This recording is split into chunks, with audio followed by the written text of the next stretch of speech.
Hello, ako si Sir Jem at welcome sa aking online class.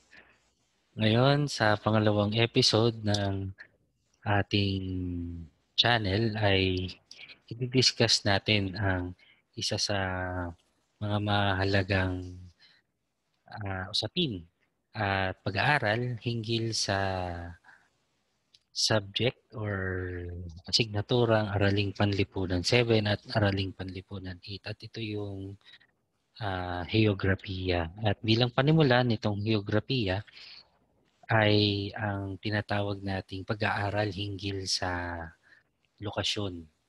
Okay? So, ito yung ating episode 2 na ating pag-uusapan sa ngayon. So, sa araling ito ay pag-uusapan natin ang batayang heograpiya na tatalakayin natin at ang primaryo ay ang tinatawag nating lokasyon. Okay. So,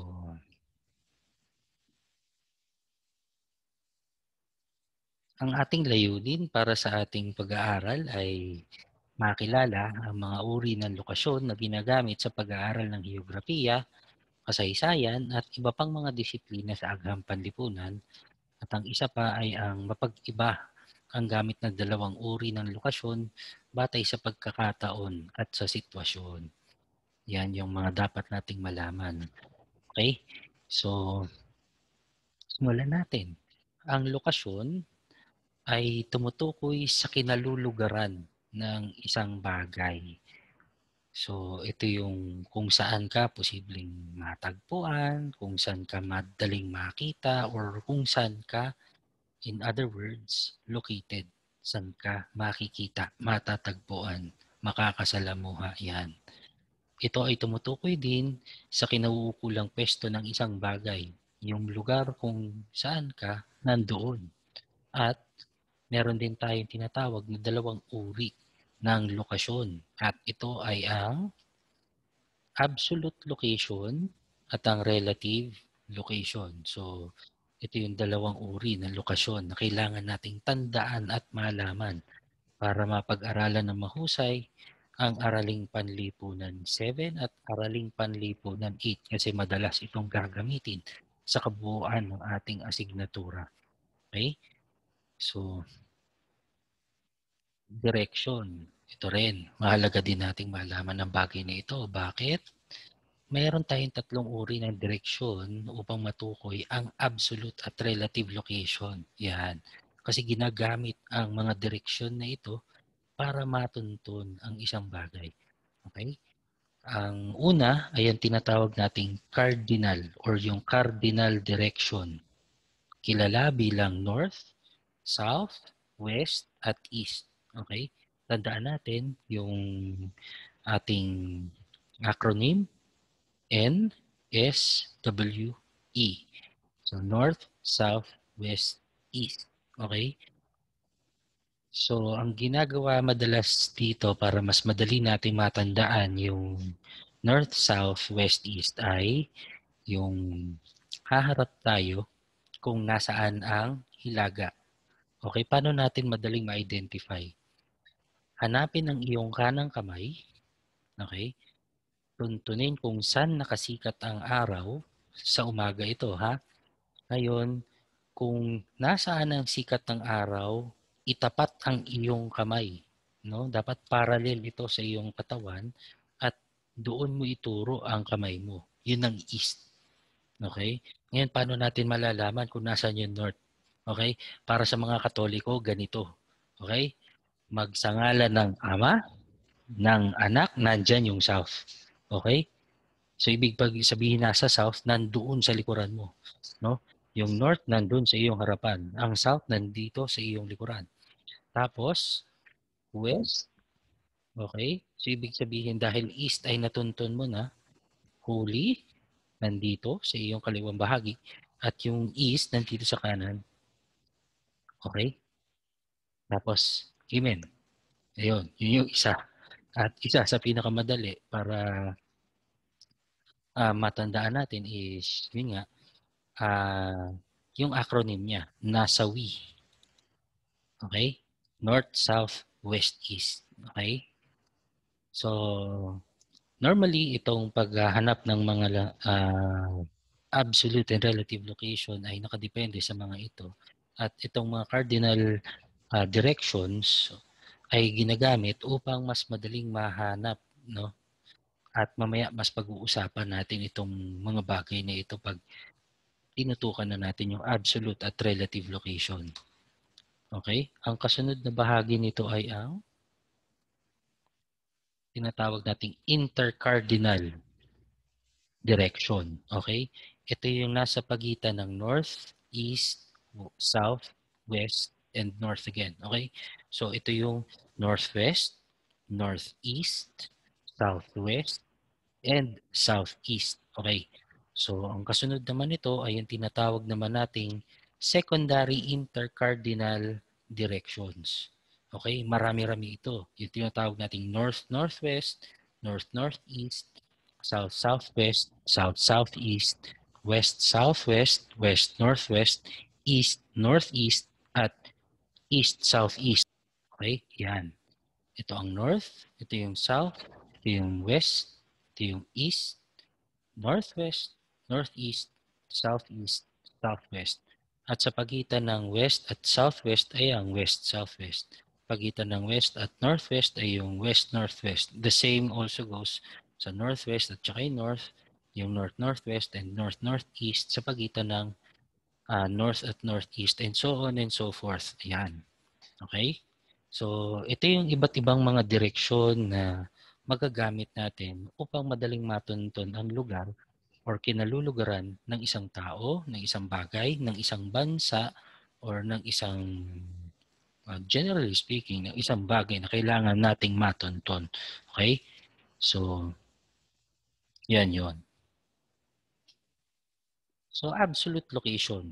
Ito muna yung unahin natin. Pag sinabi nating absolute location, ito ay maaari nating tawagin sa Tagalog bilang absolutong lokasyon, isinatagalog na salita.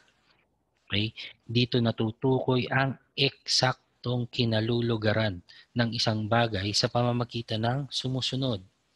Latitude or ang degree angle na sukat pahilaga o patimog mula sa equator, at ang longitude or ang degree angle na sukat pakanluran o pasilangan mula sa ating north at south pole.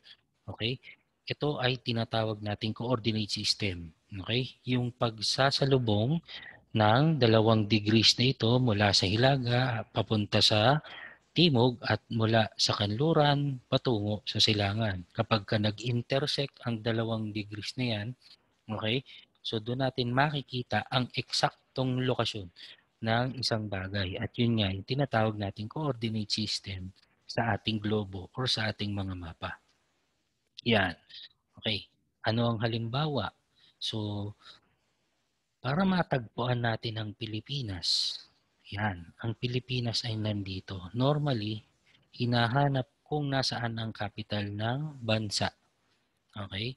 At pag nakita na natin, natukoy na natin kung nasaan ang lugar ng ating bansa, ay doon tatapat ang ating eksaktong coordinate na kung saan matatagpuan ang ating lokasyon. Actually, mas pinadali na nga ito ngayon dahil once na naka-open ang inyong location, okay, sa inyong mga telepono, ay madali nyo nang matuntun yung exact coordinates ng kung saan ikaw mismo makikita. Okay? So, kung halimbawa ay 14 degrees and several decimal points, doon makikita kagad yung eksaktong lugar natin, latitude. Okay? And then tayo ay nasa bandang 135 papataas, pasilangan, okay, papunta sa east. Kapag hinanap na natin ang ating eksaktong lokasyon sa pamagitan naman ng longitude. Okay? So, ganun lamang. Yan. So, sa relative location naman, Ito ay ang uri ng lokasyon kung saan natutunton ang kinalulugaran ng isang bagay batay sa mga palatandaan o iba pang lugar na katabi nito. Ano yung mga halimbawa na pwede nating gamitin? Halimbawa, balikan natin yung mapa kanina. Ano ang bansang katabi, halimbawa, ng Iceland? Okay?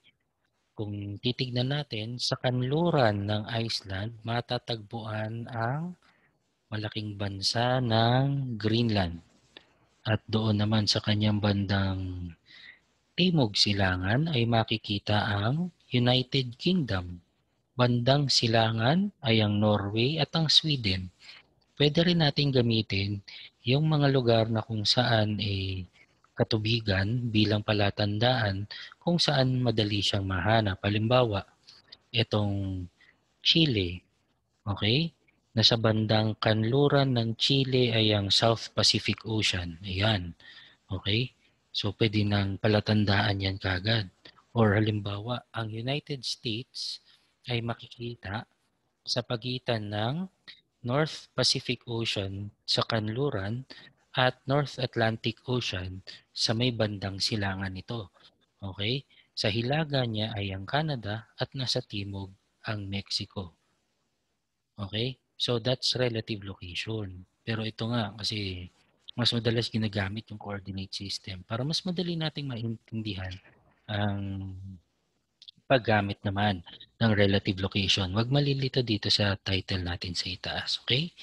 So, yun yung isa sa mga dahilan kung bakit kailangan natin pag-aralan ng mga ito at bakit ito mahalaga ngayon. Ito yung tanong.